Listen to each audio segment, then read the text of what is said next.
Hai Mek Sah, keluarkan kapet semua. Dah nak raya, aku nak bagi kereta aku bersih lah. Kereta aku nak bersihin kereta aku. Aku tengoklah kereta aku ni kotor. Busuk pula tu. Harap Hui. je ni kereta baru. Tapi bau, ya Allah. Macam kereta dah 10 tahun. Nah, kau pakai ni. Ui, ini izin membasmi lipas kan? Ha. Yang boleh mewangikan, boleh membasmi lipas tu. Ya. Kau bagi aku. Uish. Okay, first kali, korang hanya perlu start enjin kereta. On je aircon.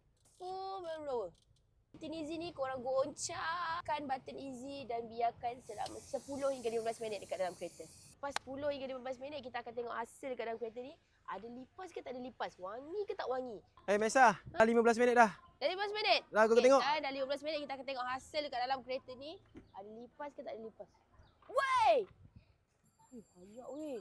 Ya, banyak ke? Weh. Kau sikit. Hui. Ya Allah. Ini kat sini ada 1, 2, 3, 4. Ui, banyak.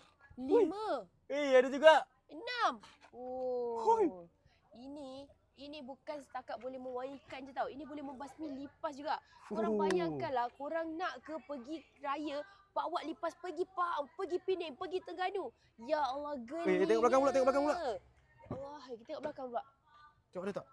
Weh, ada. Ui. Oh. 1, 2. Ui. Weh, bukan main. Bukan main. Harap je kereta baru tapi ada lipas. Dah pakai Easy pembasmi lipas, korang boleh tekan dekat beg kuning. Lagi satu kelebihan dia, korang tahu tak, Easy pembasmi lipas ni dia ada bawang apple. Bawang apple yang soft, yang lembut, yang tak sakit hidung, tak sakit kepala. Korang jangan lupa tekan dekat beg kuning tau. Mek Sah letak dekat bawah. Jangan ambil 1. Ambil 2, ambil 3, lebih jimat, lebih baru. Tekan dekat beg kuning sekarang.